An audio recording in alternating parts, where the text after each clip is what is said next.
Bonjour à toutes, bonjour à tous. Merci d'être avec nous en ce début d'après-midi. Bonjour Franck. Bonjour Laurent et bonjour à tous et à toutes. Alors, programme du jour, on va essayer en 30 minutes de lever quelques incertitudes sur la consommation de cette fin d'année. Pas simple, parce qu'on est dans un monde qui est globalement assez incertain et particulièrement en ce moment.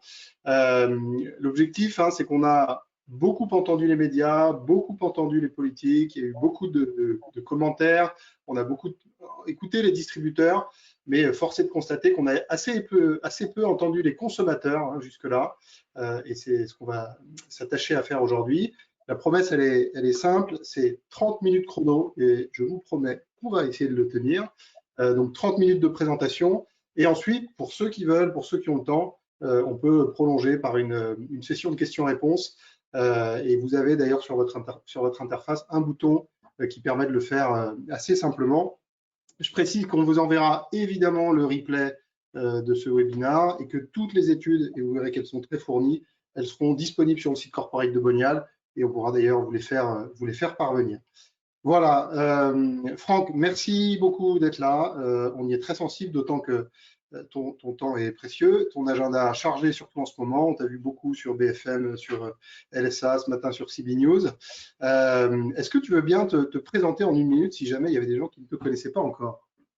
Alors en une minute, ouais, je suis expert en marketing du commerce, chef d'entreprise indépendant, profession libérale, TPE, proche du commerce, des commerçants et des enseignes, et je conseille quelques enseignes spécialisées et alimentaires en France sur différents sujets liés au marketing. Voilà. Merci Franck. Bah, tiens, moi j'ai une première question pour toi. Qu'est-ce qui a changé là dans ces derniers jours ou ces dernières semaines? Comment tu t'es adapté à ce contexte pour Alors, le moins. ouais, il y a beaucoup de choses il y a beaucoup de choses qui ont changé dans le contexte, et c'est le contexte de consommation principal de l'année en France aussi. Donc c'est très Ouais. important de voir tous les changements sur la crise sanitaire, tous les changements de réglementation qui interviennent vraiment au quotidien. On n'a jamais vu une réglementation bouger aussi vite, et c'est très intéressant ce que tu vas proposer cet après-midi avec les équipes de Bonial, c'est-à-dire de décrypter un petit peu ce que pensent les consommateurs et en temps réel de tout ça. Et j'ai envie de te poser exactement la même question, c'est-à-dire que vous, par rapport au quotidien de Bonial avant le confinement, qu'est-ce que ça change pour vous et qu'est-ce que ça va changer sur les offres? Ouais, bah ça change beaucoup de choses. Donc Bonial, pour ceux qui ne nous connaissent pas, c'est le leader du Drive to Store en Europe. Donc notre métier, c'est de reconnecter les consommateurs avec les magasins pour permettre aux enseignes de communiquer leurs offres dans l'univers du digital. Donc nous, on est une plateforme qui combine et un réseau d'audience et des données de ciblage propriétaires et une technologie pour personnaliser ces offres. Donc ça, c'est ce qu'on fait depuis des années. Et c'est vrai que le contexte là, nous a encouragé à changer. On est aujourd'hui capable sur la base d'un catalogue existant qui contient des offres, on va dire, essentielles et non essentielles, eh bien, on est capable de reconstruire des catalogues pour permettre aux magasins alimentaires ouverts eh bien, de continuer à communiquer sur les produits dont les consommateurs ont besoin et qui sont disponibles à l'intérieur des magasins avec les offres essentielles, et puis de recréer d'autres formats de catalogue, cette fois-ci réservés aux offres non essentielles, qui vont être aussi disponibles sur Bonial et qui ont vocation à générer cette fois-ci du trafic sur les sites des distributeurs pour alimenter le click and collect, le drive et le e-commerce qui sont évidemment des initiatives sur lesquelles les distributeurs ont beaucoup à faire ces prochaines semaines. Voilà comment on s'est adapté. Ok, bah merci. Euh, ben non, merci à toi. Alors on va démarrer. On va rentrer dans le vif du sujet avec peut-être un premier point méthodologique sur la slide suivante. D'abord, comme je vous le disais, Bonial, c'est la première audience digitale dédiée à la préparation d'achat en magasin. Et de ce point de vue-là, nos utilisateurs constituent un panel intéressant quand on veut prendre le pouls de la consommation au plus près du terrain et du commerce. Et donc, les consommateurs, ils ont été interrogés à différents moments, vous le voyez, ces différentes semaines, au travers de 4 études, 2 qui étaient liées à la préparation des achats fêtes de fin d'année et au Black Friday. Donc, ces études, elles ont été conduites avant l'annonce du confinement. Et puis, vous avez une étude qui a été conduite juste après le confinement sur la consommation et le confinement. Et puis, enfin, il y a une dernière vague qu'on a pu envoyer les 2 et 3 novembre qui, cette fois-ci, évidemment, était très liée à la fermeture des rayons non essentiels des hypermarchés. Voilà. Et donc, c'est bien ces 4 études qu'on va vous présenter avec des thématiques choisies. J'admets bien volontiers qu'il puisse y avoir un biais sur la population qui répond aux questions, puisque ce sont les utilisateurs de Bonial. Donc, c'est des gens qui, a priori, aiment les magasins, qui, a priori, préparent leurs achats, aiment les promotions. Et ces études ne prétendent absolument pas être strictement représentatives de la population française. Mais on a quand même, par précaution, rappeler ce que nous dit Médiamétrie sur les gens qui composent notre audience. Et vous voyez qu'on a quand même globalement des consommateurs assez standards, tels qu'on les croise dans les magasins. Donc, vous le voyez, il y a eu au total plus de 12 000 répondants sur ces 4 études différentes, avec à chaque fois plus de 1000 répondants. Donc, on a des échantillons systématiquement représentatifs. Et donc, c'est ça qui va nous servir, j'allais dire, de matière première pour essayer de comprendre ce qui se passe et pour qu'ensuite, Franck puisse nous éclairer sur les perspectives à court, moyen et long terme. Alors, on va rentrer dans le vif du sujet avec une première thématique, la première thématique qui consiste à regarder comment est-ce que les consommateurs anticipent leurs achats de fin d'année. Et c'est vrai que c'est quelque chose qu'on constate invariablement tous les ans. Les achats de fin d'année sont de plus en plus anticipés. On se demande d'ailleurs si c'est parce que c'est les enseignes qui mettent à disposition l'offre dans les magasins tôt qui donc va générer cette demande. Enfin là, c'est indéniable. Vous avez près de la moitié des consommateurs qui prévoient de faire leurs achats plus tôt que l'année précédente. Vous en avez d'ailleurs près d'un tiers d'entre eux, 32% qui ont déjà commencé. Et puis, vous en avez plus de la moitié qui n'attendront pas le 1er décembre pour réaliser leurs achats, notamment sur les cadeaux. Je précise que cette question, elle a été posée après l'annonce du confinement, et ça a évidemment un impact. Donc, il y a une forme on va dire, de frénésie de consommation qu'on peut expliquer probablement par la crainte d'un confinement long, peut-être par la crainte d'une certaine forme de pénurie, des consommateurs qui sont inquiets de l'avenir et qui veulent sans doute surtout pas courir le risque de rater les achats de Noël. Et honnêtement, on peut les comprendre aisément. On a vu des chiffres d'affaires communiqués sur des rayons jouets en hypermarché qui ont été multipliés par 3, par 4, juste avant la fermeture des rayons. C'est bien une preuve de l'attachement des consommateurs au magasin et puis leur envie de ne pas passer à côté de cette offre souvent largement promotionnée proposée par les distributeurs. Donc, des achats anticipés et puis on va le voir juste après, des achats sur lesquels les promos sont plus que jamais attendus. Vous voyez qu'on a 70% des consommateurs qui nous disent prévoir d'acheter des produits en promotion à l'occasion des fêtes de fin d'année, 27% qui nous disent plutôt oui. Bref, c'est franchement un plébiscite pour la promo. C'est pas très surprenant, il faut juste se remettre dans le contexte actuel. Le premier confinement a généré un choc sur le pouvoir d'achat qui a été massif. Et puis, c'est certain que les perspectives du deuxième confinement n'arrangent rien. Donc, on a des consommateurs qui ont une sensibilité prix exacerbée et donc des attentes encore plus fortes liées à la promo. Il faut être clair, la fermeture des magasins de jouets, notamment, et la fermeture des rayons non essentiels, ce n'est pas une bonne nouvelle parce que c'est souvent dans ces enseignes-là qu'on va trouver les achats ou les produits les plus promotionnés. Ce n'est pas une bonne nouvelle pour le pouvoir d'achat des consommateurs, et pas plus évidemment pour les distributeurs. Alors, qui dit promo dit Black Friday. On va essayer de comprendre quelle était l'attitude des consommateurs vis-à-vis de ce qui est devenu un événement commercial majeur en France. Vous le voyez, vous avez 61% des consommateurs qui prévoient de profiter du Black Friday. Et je précise qu'on a posé 2 fois la question. On a posé la question avant le confinement, et avant le confinement, on était à 86%. C'est bien la preuve qu'il y a des attentes très fortes sur cet événement commercial. Et donc, le 61%, c'est la même question qui a été posée après le confinement. Donc, on voit bien que entre avant le confinement et après le confinement, là, vous avez des gens qui, effectivement, comprennent que pour le Black Friday, ça va être compliqué. Mais on voit bien qu'il y a des attentes très fortes qui sont d'ailleurs assez corrélées aux attentes promotionnelles et à l'anticipation des achats qu'on a vu précédemment. Vous avez, on le constate à nouveau, 29% des consommateurs qui ont un vrai problème de pouvoir d'achat. et qui prévoient un budget inférieur à l'année dernière.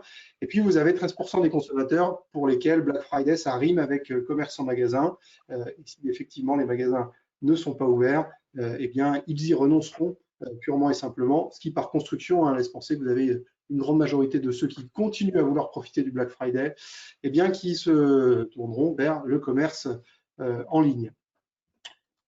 La slide d'après, elle est intéressante parce qu'elle vous montre ce nouvel équilibre entre deux pratiques que sont le web roaming et le showrooming. Donc, showrooming, je me rends dans les magasins pour repérer les produits qui m'intéressent, que je vais ensuite acheter en ligne pour espérer peut-être les payer moins cher. Et puis, le web roaming qui est l'inverse, je prépare mes achats sur le web pour ensuite me rendre en magasin. Voilà, il y a quelques années, il y avait une écrasante majorité de showrooming qui d'ailleurs inquiétait à juste titre les commerçants physiques. On voit aujourd'hui que les canaux sont beaucoup plus liés et c'est, je trouve, une bonne nouvelle pour les enseignes click and mortar qui ont de ce point de vue-là un avantage compétitif important par rapport aux pure players puisque les clients peuvent mixer entre les canaux. On va maintenant parler du budget qui est disponible pour ces achats de fin d'année. D'abord, première bonne nouvelle, ce budget, il est important. L'envie de consommer, elle est là et franchement là. Vous avez un budget moyen, je crois, qu'on a pu voir dans de nombreuses études, qui est aux alentours des 150 €. Et là, vous voyez que vous avez 30% des consommateurs qui prévoient un budget qui est supérieur à 300 €. C'est absolument considérable. Vous retrouvez d'ailleurs ce chiffre de 29%, près d'un tiers des consommateurs, probablement impactés par les différents chocs de pouvoir d'achat, qui prévoient un budget inférieur à celui de l'année précédente. Voilà, donc retenons bien de cette slide, j'allais dire l'envie de consommer, elle est toujours là, elle est toujours au rendez-vous. Et on va donc maintenant voir dans quelle mesure cette envie de consommer, elle peut se traduire dans différentes formes de commerce qui sont disponibles. Et puis, on va d'abord essayer de comprendre ce que pensent les consommateurs des mesures qui ont été prises par le gouvernement. On est, je crois, tous d'accord pour savoir ce qu'en pensent les distributeurs eux-mêmes, mais c'était intéressant de poser la question aux consommateurs. Très largement, ils sont défavorables à la fermeture des magasins considérés comme non essentiels, favorables et défavorables également.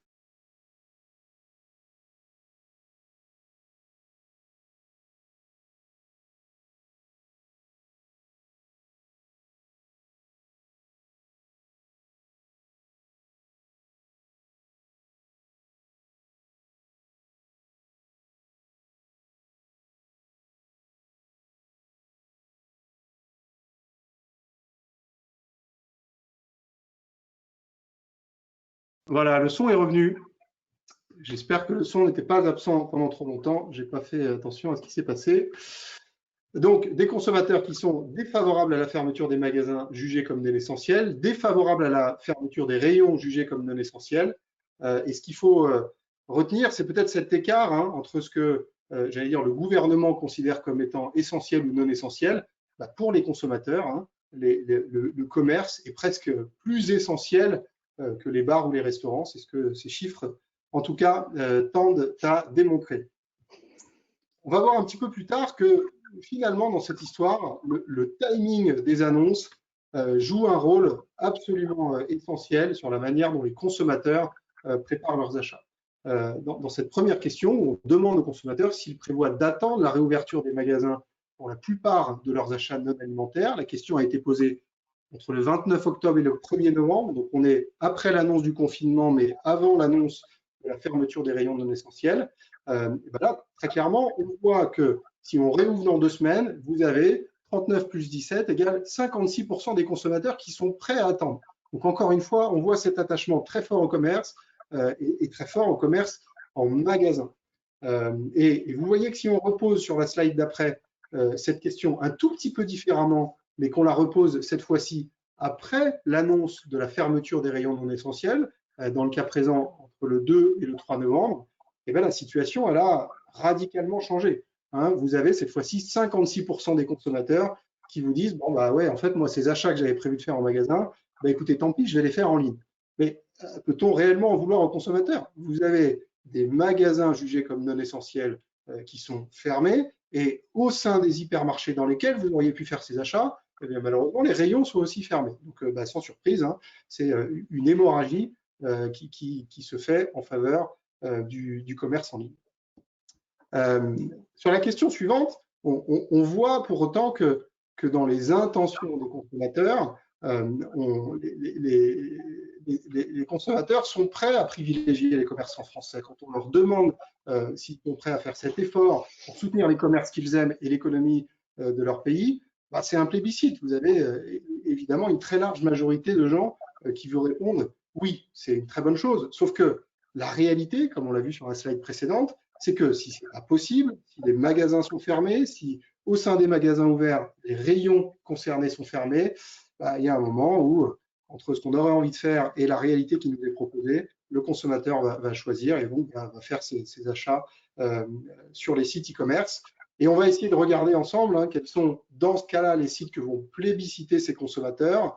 Eh bien, on voit sur la slide suivante que c'est très souvent des sites de pure player. Alors, je ne sais pas si on peut passer sur la slide d'après. Des sites de pure player, évidemment Amazon en tête, mais aussi Cdiscount, rue du commerce. Bref, on voit bien que l'habitude des consommateurs, la proximité qui a été créée avec ces sites e-commerce depuis maintenant de nombreuses années, le fait que beaucoup d'entre eux aient déjà des abonnements Prime sur Amazon ou sur d'autres plateformes, bah, rend, j'allais dire, assez logique le fait qu'ils se tournent vers ces enseignes. Pour autant, hein, on le voit bien, les sites des distributeurs sont quand même là et on imagine assez facilement qu'il y a une partie des achats qui puissent se reporter sur ces commerces.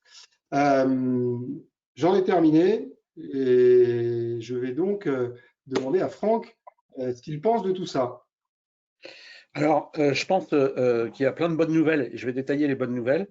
Et je pense que c'est assez majeur en fait parce que dans les débats très politiques qui est actuellement entre tous les représentants du commerce, toutes les fédérations, je rappelle que 21 fédérations ont appelé à la réouverture des commerces la semaine prochaine lors de la période de revoyure. En fait, voilà. C'est-à-dire 15 jours après la déclaration du confinement. On voit quand même que ce qui compte aussi, c'est le poids de l'opinion publique. Et ce qui est intéressant là, même si ça porte sur des utilisateurs de l'appli Blonial, les chiffres qui ont été donnés, et donc probablement des gens qui sont un peu plus digitalisés que le reste de la population française, on voit quand même qu'il y a un soutien et il y a une attente envers évidemment le commerce digital, mais ça, c'est pas une surprise, mais aussi vers le commerce physique, avec une attente très forte sur les produits, avec une attente très forte sur la réouverture des commerces, avec une attente très forte sur la promotion. Et en fait, on va dire que pour les clients, d'une manière ou d'une autre, avec toutes les préoccupations sanitaires nécessaires, la vie commerciale continue, quoi, en fait. Voilà. Donc ça moi, c'est mon principal enseignement. Et j'ai un deuxième commentaire aussi à faire par rapport au dernier slide sur la nationalité, en fait. Est-ce que je suis citoyen? Est-ce que je vais acheter sur un site français? Alors, c'est assez facile quand on est sur du click on mortar, parce que si j'achète sur le site de Boulanger, bah, c'est une enseigne française. Si j'achète sur le site de Decathlon, c'est une enseigne française. Si j'achète sur le site de Carrefour, d'Intermarché, voilà, je pourrais citer toutes les enseignes. Là, j'ai pas trop de problèmes. Mais par contre, est-ce que vous croyez qu'un Français aujourd'hui, quand il va acheter sur les plateformes, alors Amazon, il sait parce qu'on en a suffisamment parlé que c'est l'américain, que c'est le méchant américain. Je dis ça parce que c'est l'expression, quoi, surtout l'expression du moment, quoi, en fait. Mais est-ce que vous savez que s'il achète sur Vinted, est-ce qu'il sait, lui, la nationalité du site de Vinted? Je pense qu'il ne le sait pas, quoi, en fait. S'il achète sur eBay, est-ce qu'il sait la nationalité d'eBay américaine? S'il achète sur Zalando, est-ce qu'il sait que Zalando est allemand, quoi, en fait? Je pense absolument pas. Donc, le problème de la citoyenneté, c'est aussi un problème qui est un tout petit peu faussé. Alors, on va entamer parce qu'il nous reste 10 minutes pour terminer avant de répondre à toutes vos questions. Et donc, j'appelle de la même façon que Laurent à ce que vous puissiez nous poser des questions. On reste un petit peu après pour échanger avec vous et répondre l'un et l'autre à vos questions. Et donc, je vous disais qu'il y avait plein de bonnes nouvelles dans ce que Laurent a détaillé. Donc, on va regarder ces bonnes nouvelles. Première bonne nouvelle, voilà, si on peut le voir, c'est que d'abord, les consommateurs interrogés veulent consommer. Il y en a qui vont consommer moins que l'année dernière. Il y en a qui vont garder de l'épargne par précaution, mais ils veulent consommer, quoi, en fait. Et il y en a peut-être qui vont réinvestir de l'épargne aussi pour se faire plaisir. C'est-à-dire que ceux qui ont pu épargner, on sait qu'il y a à peu près 100 milliards d'euros qui sont dans l'épargne, peut-être qu'ils vont vouloir le réinjecter pour se faire plaisir à un moment ou à un autre, même s'il y a cette inquiétude. Ça, c'est la première bonne nouvelle. La deuxième bonne nouvelle, c'est que s'il y a une période où les gens ont envie de se faire plaisir, particulièrement dans cette année 2020 qui a été extrêmement dure pour tous les Français, c'est sur cette fin d'année. Donc peut-être qu'ils vont vouloir acheter des produits essentiels ou non essentiels, qui là est un terme qui touche absolument pas les Français, si dans leur façon de consommer, mais personne ne raisonne comme ça. Ce qui est essentiel pour vous ne l'est pas pour moi, ce qui est essentiel pour Laurent ne l'est pas pour moi, ce qui est essentiel pour moi ne l'est pas pour Laurent, ce qui est essentiel pour moi ne l'est pas pour vous. Voilà. Donc je finis là-dessus et j'ai tout dit. Ce qui me semble être aussi une très bonne nouvelle, c'est que la promotion, elle joue un rôle important, et particulièrement quand il y a toutes les difficultés de pouvoir d'achat. Et il y a quand même beaucoup de difficultés de pouvoir d'achat. Je rappelle les chiffres, hein, vous pouvez les trouver sur la fréquentation des banques alimentaires, je rappelle les chiffres sur la pauvreté. 2018, on est avant la crise, il y a 14,8% de la population française qui est en dessous du seuil de pauvreté, qui est fixé à 1063 € par l'INSEE. Donc voilà, il faut juste avoir en tête ces données qui sont quand même importantes dans la consommation. Et puis aussi, et ça je trouve que c'est une bonne nouvelle, en fait la règle de base du commerce, c'est de se dire au moment où j'ai envie d'acheter, je dois pouvoir acheter. Alors évidemment avec toutes les préoccupations sanitaires nécessaires, on est d'accord, ça c'est le préambule évident, il ne s'agit pas de se mettre en danger et de mettre la santé des autres en danger, ça c'est clair. Mais au moment où j'ai envie d'acheter, si on me dit, et en l'occurrence il y a un Premier ministre qui l'a dit, attendez 3 semaines pour faire vos achats. Non, non, sur le plan commercial, sur le plan du commerce, c'est une hérésie. C'est-à-dire que quand vous avez un client qui rentre dans votre magasin, vous ne lui dites pas attendez pour faire vos achats, parce qu'on sait que des achats qui sont aujourd'hui des intentions, dans 3 semaines, ne seront pas forcément convertis. Et ce n'est pas parce qu'il le dit que les gens vont le faire. Et si les gens le font, il va y avoir une ruée sur les magasins s'ils rouvrent, et s'ils ne rouvrent pas, il va y avoir une ruée sur le e-commerce, avec les problèmes de logistique. Amazon fait des annonces en ce moment, non pas sur le marché français, mais sur le marché américain, qui est son marché majeur, pour dire qu'ils n'arriveront probablement pas, en termes de logistique, à livrer tous les colis de fin d'année. Donc, je pense que c'est un vrai débat aussi en France, à partir du moment où il y a des produits actuellement qui ne sont plus vendus qu'en ligne. C'est-à-dire que vous ne pouvez pas les trouver ailleurs. Ensuite, on voit que, et c'est une bonne nouvelle, c'est qu'il y a un besoin des Français de se protéger. Alors, je vais prendre l'acceptation du confinement, hein, c'est-à-dire qu'on sait que les Français sont très, très majoritairement d'accord avec les mesures de confinement, mais il y a aussi un besoin d'aller dans ces commerces et ces enseignes préférées. C'est-à-dire qu'en gros, le débat qui agite toute la société sur crise sanitaire et crise économique, quel arbitrage il faut faire, les Français ont envie de dire, moi, je ne fais pas d'arbitrage, je veux que protéger ma santé et je veux pouvoir consommer, quoi, en fait. Et donc, il faut réconcilier les deux, c'est-à-dire avoir les préoccupations sanitaires maximales et leur permettre de consommer. Voilà, donc, et c'est pour ça que l'opinion publique, elle pourrait être décisive sur ce sujet-là. Il y a beaucoup de pétitions qui circulent sur des sites comme change.org qui sont signées massivement. Il y a énormément de mouvements de soutien sur les e-commerçants, sur les commerçants de centre-ville. Donc, on va voir ce qui va se passer. Mais je suis sûr que les choses ne vont pas rester figées, y compris sur le plan sanitaire, mais aussi sur le plan économique. Alors, si on continue toujours dans cette analyse, ce qui est sûr, ça c'est les bonnes nouvelles, c'est qu'on est tous plongés dans une incertitude totale. Voilà. Alors, on pourrait faire la liste des questions. Moi, j'en ai fait quelques-unes là. Première question, parce que ça me semble être la question majeure, c'est celle qui est posée par le président de la République. Il faut atteindre le seuil de moins de 5 000 contaminations par jour, c'est-à-dire de cas positifs. Il y en avait 40 000 hier soir, un peu plus de 40 000 hier soir. Donc, on est encore assez loin de ce seuil-là. Deuxième question, quand les mesures de confinement seront-elles levées? Personne ne le sait aujourd'hui. Troisième question, que vont donner les discussions de revoyure dès la semaine prochaine? Voilà. Avec la volonté de rouvrir le maximum de commerce, mais avec un gouvernement qui dit « moi je protège les Français ». En fait. Certains vont-ils rouvrir? D'autres qui sont ouverts vont-ils devoir fermer? Parce que ça, c'est possible aussi. Est-ce qu'il y a des rayons non essentiels qui vont rouvrir?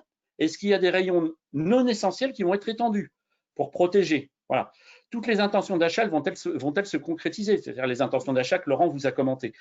Le bruit médiatique, parce que c'est peut-être une des premières fois, si on fait l'exception de la campagne électorale américaine, mais qui ne concerne pas tant que ça les Français, et dont le résultat est lui aussi une incertitude. Voilà. Si on fait cette exception, depuis la fin de l'attentat de Nice, c'est la première fois que le commerce est à la une de l'actualité de toutes les chaînes, de tous les quotidiens. Si vous voyez, tous les quotidiens font leur une, y compris la presse quotidienne régionale sur le commerce. C'est la première fois depuis 4 à 5 jours. Donc, d'où l'importance du commerce et d'où l'importance de cette influence des médias. Amazon, dont on parle beaucoup, va-t-il profiter de cette période? Alors, moi, j'ai mis avec Prime, parce qu'on n'en parle pas assez, mais si vous êtes abonné Prime, vous pouvez dire, moi, je veux être citoyen, mais en même temps, si vous avez des frais de livraison qui sont offerts parce que vous êtes abonné Prime et que vous êtes abonné pour ça, pour ne pas les payer, si vous avez un site français qui vous fait payer les frais de livraison, qu'est-ce que vous faites? Vous voyez que la citoyenneté, elle peut changer très vite avec l'argument économique et le pouvoir d'achat. L'incidence de tout ce contexte sur les achats habituels, le développement du click and collect, voilà, bon, le soutien des citoyens aux petits commerçants, le soutien des consommateurs aux petits commerçants, le soutien des grandes enseignes aux petits commerçants.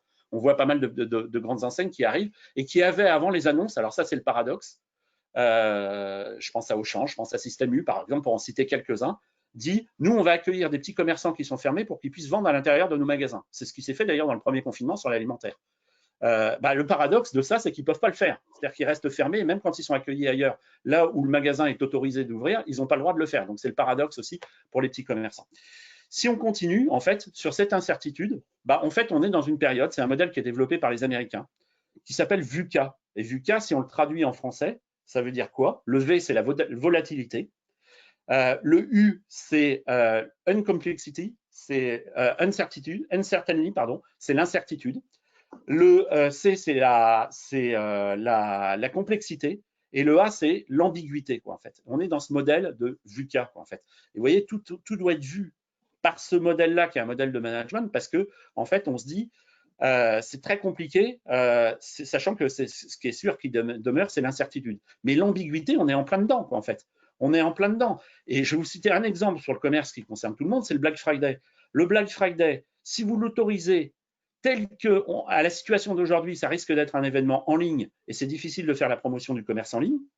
Et si vous l'autorisez sur tous les secteurs du commerce, vous allez favoriser les flux des Français et donc c'est une inquiétude sur la crise sanitaire. Et là, on est dans l'ambiguïté, c'est-à-dire il n'y a pas une décision évidente et chaque chose est compliquée. Et évidemment, pour les enseignes qui sont clics comme mortar, elles peuvent le faire sur les deux sujets et donc elles sont encore plus concernées par ça. Alors, vous voyez, on va voir, j'ai repris des titres qui étaient parus dans la presse. J'ai pris deux quotidiens, La Croix et Libération, et j'ai pris Society. Gouverner en terre inconnue, c'était la une de La Croix. Libé avait fait une une sur coronavirus, l'économie en terre inconnue. Society avait fait sa une sur prochain arrêt, l'inconnu. En fait, ces unes là que vous voyez là, elles datent du premier confinement. Et vous voyez comme elles sont d'actualité, en fait. C'est-à-dire qu'on est resté dans cette période d'incertitude qui est plus que jamais majeure. Et donc, par rapport à ça, et je vais essayer de conclure là-dessus, moi, je voudrais donner des enseignements qui sont des pistes, en fait, par rapport à tout ce contexte-là, pour se dire, quand on est commerçant, quand on est enseigne, qu'est-ce qu'on doit faire? C'est quelle piste? Alors, commandement, c'est un peu fort. Et en fait, d'habitude, j'utilise ce terme-là et j'ai pas tellement envie de l'utiliser, tellement on utilise des termes militaires, en fait, notamment avec le couvre-feu. Donc, je dirais plutôt piste. Voilà. Donc, première piste pour finalement faire en sorte que le chiffre d'affaires soit essentiel au 31 décembre, puisque c'est ça, en fait, la vocation de tout le monde. Aussi bien pour les petits commerçants que toutes les enseignes, que l'ensemble du commerce. Comment faire que le chiffre d'affaires soit essentiel, c'est-à-dire le meilleur possible dans une période très forte de consommation. Première piste, c'est de rendre visible les best-sellers sur tous les supports, sur toutes les plateformes, que ce soit un magasin en ligne, enfin, etc. C'est les produits les plus plébiscités. Il doit être, parce que c'est compliqué d'acheter, les plus visibles possibles. Alors, vous allez me dire, je pourrais avoir dit ça à Noël 2019, mais je pense que c'est particulièrement vrai cette année. Deuxième piste, c'est d'insister en ligne et en magasin sur la disponibilité des produits et les prévisions. C'est-à-dire que je pense que se déplacer en magasin est une véritable contrainte et un véritable effort, ne serait-ce que parce qu'il faut faire une attestation pour sortir. Et par rapport à ça, on ne peut pas se déplacer si le produit n'est plus disponible, s'il y a une pénurie sur le produit. Alors, c'est très facile à dire, ça c'est un consultant qui parle, mais en fait, il faut renseigner, et c'est là où c'est intéressant d'avoir la combinaison du digital et du physique, il faut renseigner au maximum les clients sur la disponibilité des produits, leur nouvelle disponibilité s'il y a des pénuries ou s'il y a une incertitude sur la durée. Troisième piste, c'est de renforcer l'accueil des clients en magasin. Ça me paraît absolument primordial, notamment à l'accueil pour qu'il n'y ait pas de file d'attente, mais aussi le contact téléphonique. Contact téléphonique si vous voulez appeler le magasin pour savoir si un produit est disponible, mais contact téléphonique aussi si vous êtes sur le site du Drive ou sur le site internet, pouvoir trouver facilement à quelqu'un à qui je vais parler, parce que pour la première fois, peut-être que je vais aller commander des fleurs en ligne sur mon Drive et que je ne sais pas où je les trouve et je ne sais pas comment je peux les trouver. Quatrième piste, c'est surtout ne pas oublier le plébiscite de la promo. Quand il y a 97% qui disent oui ou plutôt oui, il vaut mieux en faire. Et puis dernière piste, Alors ça me semble très important sur l'expérience client. S'il y a un durcissement des mesures, peut-être qu'on va avoir à faire les courses en solo et que vous n'aurez plus à accepter des couples, des familles, enfin, etc. Et donc, les repérages sur les produits, notamment en magasin, risquent de se faire avec les smartphones. Donc, autoriser les gens à faire des photos des produits. Seulement des produits. Il ne faut pas qu'ils fassent des photos du personnel, il ne faut pas qu'ils fassent des photos des autres clients, enfin, etc. Mais sur les produits, autorisez-les à faire. Parce que ça, si vous êtes en magasin, vous faites un repérage, ne serait-ce que pour un repas de fin d'année, et qu'il y a un vigile qui vient de vous dire vous n'avez pas le droit de faire des photos, sur l'expérience client, c'est encore plus catastrophique en fait. Donc, il faut faire très attention à ça. Alors, ça paraît facile à dire, mais je pense que dans le vécu et dans le quotidien du client, c'est quelque chose d'important. Et puis, je vais terminer par ma conclusion, parce que j'ai dépassé d'1 minute. C'est de dire que, en fait, la voie de salut, c'est ce qui s'est passé sur le premier confinement. C'est-à-dire que les enseignes en France, moi je suis très observateur de ce qui se passe à l'étranger, et j'ai travaillé pendant la période du premier confinement sur mon dernier livre, Inspirer le commerce, où j'ai pris 26 cas sur 101 qui sont développés dans le livre en France. Et je suivais au quotidien le confinement parce que j'étais coincé chez moi et que toutes mes prestations étaient annulées. Et j'ai suivi au quotidien, en fait, ce qui se passait dans le commerce français. Et il y a eu un commerce extrêmement innovant. Je pense qu'il faut retrouver cette innovation. C'est très difficile pour tous ceux qui nous écoutent parce qu'on est plombé par toutes ces incertitudes et par les contradictions qu'il peut y avoir. Mais je pense qu'on a besoin d'innovation et on a besoin de trouver un ton qui soit très positif et qui développe de l'empathie. Et j'ai mis, moi, pour terminer là, cette intervention, la pub de Burger King dont vous avez sans doute entendu parler, qui rentre complètement dans ce cadre-là, c'est-à-dire qu'avec une accroche qui était commandée chez McDo, et puis ça se termine en disant « bah oui, mais c'est mieux de prendre un Whopper, mais vous pouvez aussi aller chez McDo », c'est-à-dire le soutien à la restauration, à l'ensemble de la restauration. Alors, je ne dis pas que c'est ça qu'il faut faire, je dis que dans le ton, pour se faire préférer, pour surprendre les clients, pour être créatif, être solidaire, enfin, etc., c'est un très bon exemple. Voilà. Alors, il ne s'agit pas de reproduire l'exemple de Burger King et de le faire partout, sachant qu'on sait très bien que quand même chacun travaille pour soi, même s'il y a une solidarité entre pas mal d'acteurs en ce moment. Voilà, j'ai fini. Donc, je ne sais pas, on va peut-être, Laurent, je ne sais pas si tu as des réactions ou on va peut-être passer aux questions sinon. Bah oui, s'il y a des questions, avec plaisir. Est-ce qu'on a des questions? Fabien, si jamais tu en as, elles sont les bienvenues. Alors oui, on a beaucoup de questions. D'ailleurs, vous pouvez continuer en poser. On a un onglet pour les questions. Première question, je pense que Franck, tu y as répondu. On peut la réaborder. Est-ce que le Black Friday sera maintenu cette année? Alors, je pense qu'à l'heure où on parle, il n'y a aucune réponse là-dessus. Il y a des acteurs du commerce, par exemple, le Centre national des centres commerciaux qui a pris parti pour un non-maintien du Black Friday. Il y a beaucoup d'acteurs qui n'ont pas pris parti sur le sujet. Évidemment, on imagine que tous les acteurs et les pure players online sont positifs. Je ne sais pas. Je trouve que dans une période, moi, je vais essayer de donner un avis. Moi, je ne sais pas si c'est ce qui va se passer, mais je trouve que dans une période qui est extrêmement difficile en termes de pouvoir d'achat pour les Français, il ne faut pas se tromper là-dessus. Je pense que supprimer le grand événement commercial promotionnel de la fin d'année, ça me paraît, sur le plan du pouvoir d'achat des consommateurs, être une aberration. Voilà. Mais ça ne serait pas la première. Merci Franck. Ensuite, Fabien, en élargissant un peu le... Ouais. Oui, alors avec la fermeture des restaurants, avez-vous des données sur le potentiel de report des achats des produits festifs, par exemple le foie gras en GMS? C'est une très bonne question. Alors moi, je vais essayer d'y répondre et puis je te laisse après répondre, Laurent. J'ai aucune donnée là-dessus. C'est évidemment une question importante. J'ai un chiffre en tête sur le premier confinement, parce qu'on a parlé de la hausse très spectaculaire pour tous les circuits GSA. Les dépenses alimentaires des Français, donc c'est un chiffre d'un panéliste, je crois qu'en l'occurrence c'est IRI qui a cité ce chiffre-là, ont baissé pendant le premier confinement de 17% dans la totalité. Donc même si évidemment, c'est-à-dire que sur les restaurants qui étaient fermés, elles ont baissé de 100%, un peu moins parce qu'il y avait de la livraison à domicile et des commandes à emporter. Voilà.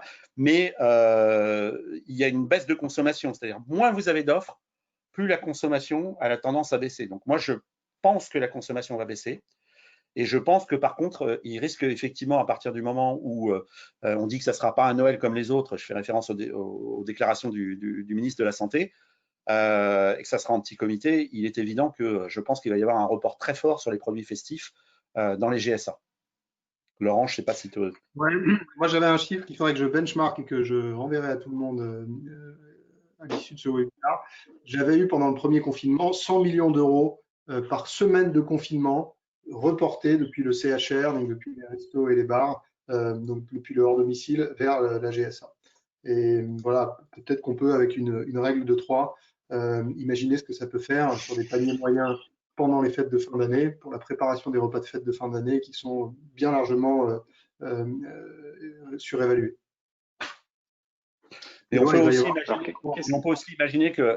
aussi imaginer que la restauration collective et les restaurants s'organisent aussi pour faire des menus à emporter festifs.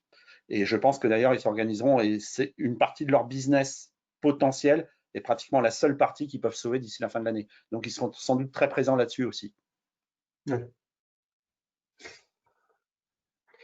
On a une autre question de Margot. Si le confinement se poursuit jusqu'à Noël, les consommateurs prévoient-ils autant d'achats de cadeaux, notamment les 24 et 25 décembre, qui sont des périodes de fort trafic en magasin? Ouais, alors ce qu'on lit dans l'étude en filigrane, c'est que la volonté de consommer, elle est là plus que jamais. Je pense que les Français réalisent qu'ils sacrifient beaucoup de choses avec cette crise sanitaire et j'ai la faiblesse de penser qu'ils ne sacrifieront pas ces fêtes de fin d'année. Donc il y aura des cadeaux. Maintenant, la question, c'est effectivement celle du canal de vente. On l'a vu, il y a des consommateurs qui ont envie d'espérer que les magasins puissent rouvrir pour faire leurs achats dans les magasins, mais ils nous disent aussi que il y a un moment donné où, j'allais dire, la réalité l'emportera et si c'est impossible, ils feront des achats en ligne. Donc c'est ça qui va se passer. On l'a vu, le timing joue un rôle très important. Il y avait un chiffre qui disait que si les magasins réouvraient dans les 2 prochaines semaines après la date du premier confinement, vous aviez quasiment 50% des gens qui vous disaient ouais, pas de problème, je ferai mes achats de fête dans les magasins. Donc le timing est clé dans cette histoire. Franck, je ne sais pas si tu sais. Je suis complètement d'accord avec ça. Je pense qu'il y a un problème au niveau de l'économie, au niveau de la demande, parce qu'elle est un peu plus limitée, parce qu'il y a des incertitudes sur l'avenir, donc des précautions et de l'épargne, et il y a aussi des gens qui sont un peu écartés malheureusement de la consommation. Donc, et il y a des gens qui ont un pouvoir d'achat qui est affaibli, en fait. Donc, je pense que la demande, elle est moins forte qu'elle a pu l'être, mais elle reste quand même soutenue. Le problème, c'est l'offre. Et c'est pour ça, moi, je voudrais juste dire quelque chose sur l'économie. Je suis un passionné d'économie et je passe des heures et des heures à lire et à m'informer sur le sujet. On n'arrête pas de parler de guerre. Je ne suis absolument pas d'accord avec ce terme-là. Pourquoi? Parce qu'on n'est pas dans une économie de guerre. Parce que dans une économie de guerre, le problème, c'est l'offre. Parce que vous avez des magasins qui ont été détruits, bombardés, des ponts, les routes n'existent plus, enfin, etc. Non, nous, demain, la crise sanitaire est partie, vous pouvez aller dans n'importe quel magasin et tout, il n'y a pas de problème d'offre et il n'y a pas de problème de pénurie actuellement. Il n'y a pas de problème de demande, c'est un problème d'offre là, parce que l'offre, elle est contrôlée par la crise sanitaire. Donc, on n'est absolument pas dans une notion de guerre économique, en fait, etc. Ça n'a pas de sens parce que c'est juste un problème d'offre, en fait. Et donc, je dis ça et c'est important parce que ça veut dire que le rôle des commerçants, avec toutes les contraintes qui leur sont imposées, plus que jamais, quoi, en fait, avec des contraintes contradictoires, quoi, en fait, c'est de magnifier leur offre, de préserver leur offre, de communiquer leur offre et de le faire avec simplicité. Alors évidemment, c'est facile à dire. Ouais, et peut-être qu'en complément, pour éclairer cette question, c'est ce que tu disais tout à l'heure, Franck, il y a une réalité, c'est que quand bien même la situation sanitaire s'améliorerait dans les 3 à 4 prochaines semaines, s'améliorerait suffisamment pour qu'on puisse réouvrir les magasins. Si on réouvre les magasins dans 3 ou 4 semaines, il y a un risque d'afflux majeur de consommateurs dans ces magasins, puisque vous aurez la somme de tous les reports d'achat des gens qui auront attendu, plus tous les achats que les gens de toute façon vont faire. Et donc, on pourrait se retrouver dans une situation où il serait raisonnable d'ouvrir les magasins, sauf que l'estimation de l'incrément de trafic que ça générerait, que le report générerait, rendrait ça déraisonnable. C'est Oui, un peu absurde, mais c'est la réalité. ouais, 100% d'accord avec ça, Laurent. Et avec en plus une autre contrainte qui est la jauge. C'est-à-dire que Ouais, si vous avez, parce qu'il y a moins de problèmes sanitaires, si vous avez le droit d'ouvrir et que vous avez plein de clients, mais que vous ne pouvez pas les faire rentrer et que vous avez une file d'attente dehors, sachant que on ne sait pas quelle sera la température, on ne sait pas quelles seront les conditions météo, est-ce que vos clients attendent 1 heure pour rentrer dans le magasin pour que la jauge elle soit acceptable? Eh ben, je ne suis pas sûr, moi. ouais. Alors, ça fait une très bonne transition pour la question d'Audrey, qui est consacrée à l'expérience client. La réouverture risque de voir arriver des consommateurs qui ne seront pas flâneurs, mais plutôt pressants et impatients. Comment maintenir une bonne expérience client dans ces conditions? Ouais, c'est une excellente question. Alors, déjà, je pense qu'il y a un point à considérer, parce que ça, toutes les études l'ont montré dans le premier confinement, et je pense que ça sera pareil, c'est que les gens qui vont rentrer dans un commerce physique vont transformer beaucoup plus. C'est-à-dire qu'on ne va pas flâner, je pense. En plus, si vous voyez, quand vous regardez aujourd'hui la tête des hyper et des supermarchés en France avec toutes ces bâches, enfin, etc., d'ailleurs, une consommation de plastique record. Hein. C'est-à-dire là, on n'en parle plus de ça. En fait, en termes de développement durable, c'est une catastrophe écologique. Mais bon, c'est pas grave. Mais ces rayons, ils ne peuvent pas faire autrement parce qu'ils n'ont pas la surface de stock pour pouvoir stocker tous ces rayons. Donc, je ne critique surtout pas les enseignes quand je dis ça.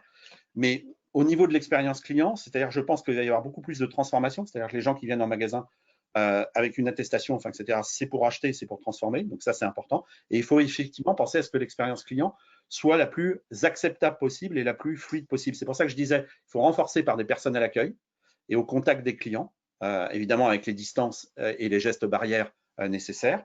Et je pense aussi, moi, j'ai vu pas mal de, bon, je vais dans quelques magasins, je continue, mais j'ai vu pas mal de photos sur Internet et on dit rayon fermé, commandé en ligne, enfin, etc. Oui, mais attendez, rayon fermé, il faut dire, moi, je pense qu'il faut expliquer, c'est-à-dire que l'expérience client, à un moment donné, si vous subissez quelque chose, il faut dire le décret publié le 4 novembre nous oblige à fermer le rayon jouets.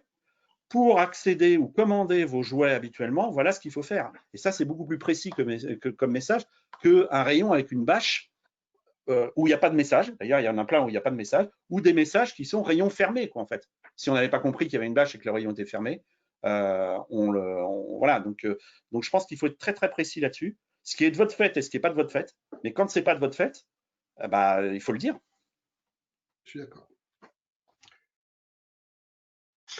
En ce qui concerne, alors on a une question d'Armel, en ce qui concerne le click and collect.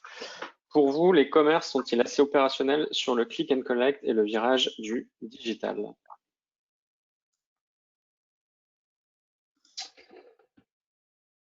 Franck, je ne sais pas, est-ce que tu veux répondre? Alors, je pense que les commerces sont-ils assez armés? Ça dépend de qui on parle. Voilà, donc moi je vais essayer de répondre globalement. Je pense que la distribution spécialisée aujourd'hui en France est extrêmement compétitive sur ce sujet et a notamment avancé en 2020 très très fort sur ce sujet. Je pense au secteur du bricolage par exemple, ou je pense au secteur de l'électrodomestique. Voilà. Pour citer quelques exemples, Castorama, Brico Dépôt, Leroy Merlin, Boulanger, Fnac Darty. Voilà, je vais citer des enseignes qui me paraissent complètement avancées là-dessus. Les enseignes alimentaires sont quand même assez avancées là-dessus parce que n'oublions pas que le drive est un phénomène important et qu'aujourd'hui, il y a un parc de drive en France et une part de marché du drive qui est autour de 8% actuellement en fait sur l'ensemble des produits PGC, enfin, etc. Donc je pense qu'ils sont assez armés. La question, elle est sur les petits commerçants. Voilà. Alors sur les petits commerçants, moi, si je prends la question sur, on va dire, commerçants de centre-ville, qui ne sont pas alors là aussi, il faudrait dire qu'ils ne sont pas dans les enseignes, parce qu'il y a des commerçants de centre-ville qui sont des franchisés, qui sont dans des enseignes et qui disposent des moyens du réseau de franchise. Voilà, donc quand vous êtes dans un secteur de l'optique ou du jouet et que vous êtes franchisé, ce n'est pas pareil que quand vous êtes commerçant indépendant. Donc je vais parler pour les commerçants indépendants. Les commerçants indépendants, on a dit, ouais, il y a 30% des PME qui sont qui sont numérisées. Ouais, attention, il faut savoir de quoi on parle. 30% des PME qui sont numérisées, c'est qui ont un site Internet. Alors moi, je suis PME, je suis TPE même. J'ai un site Internet, pas de problème, mais je n'ai pas un site marchand. Alors il se trouve que je vends de la prestation intellectuelle, donc ça n'aurait pas de sens d'avoir de site marchand, mais je n'ai pas de site marchand. Et en fait, si on regarde au niveau des Français, aujourd'hui, au niveau des petits commerçants français, le chiffre, il est globalement de 8% des petits commerçants français qui sont digitalisés. Et on est, suivant les classements en Europe, entre la 17e et la 22e place, quoi, en fait. Donc, c'est vous dire le retard qu'on a. Et ben en fait, ce qui se passe là, c'est qu'il y a 3 possibilités. Soit vous êtes commerçant, vous vous débrouillez tout seul, vous faites votre site de e-commerce, votre site marchand. Donc, je m'appelle les créations de Gladys, voilà, et je fais mon site lescréationsdegladys.com et je crée des produits artistiques, enfin, etc. Ok.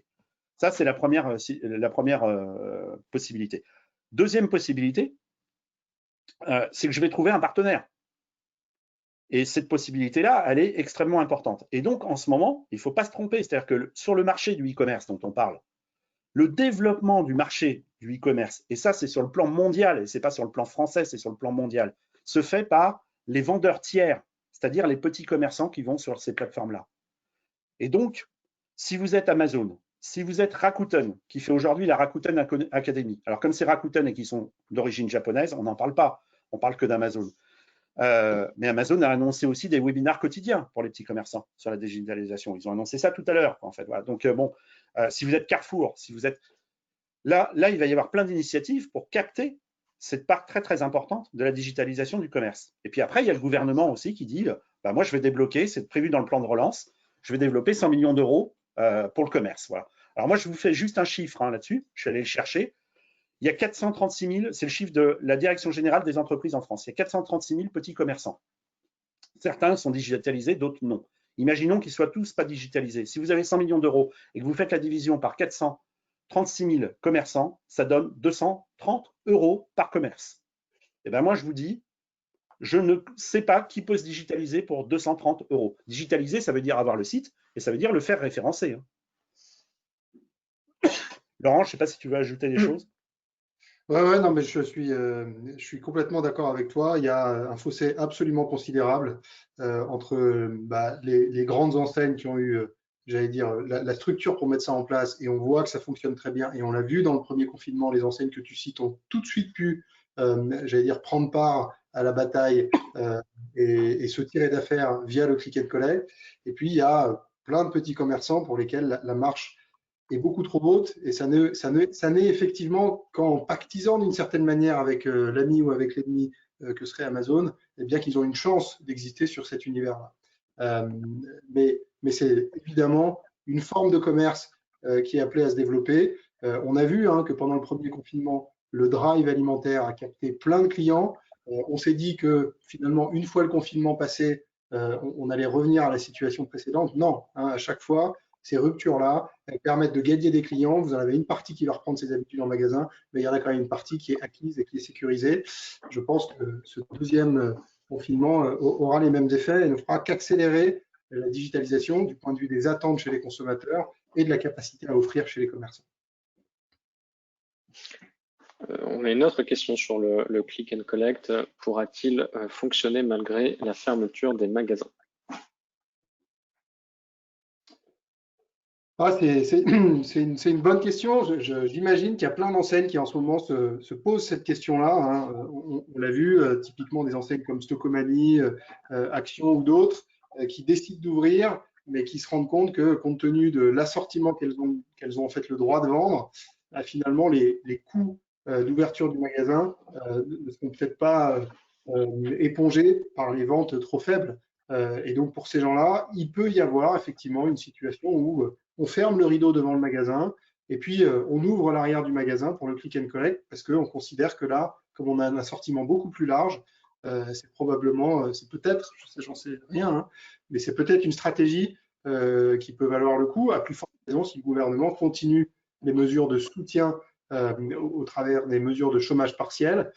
En fait, si vous avez les employés destinés à faire les ventes en magasin qui se retrouvent indemnisés par le gouvernement et que vous ne pouvez garder que les employés qui font la logistique, ça devient une option qui est envisageable.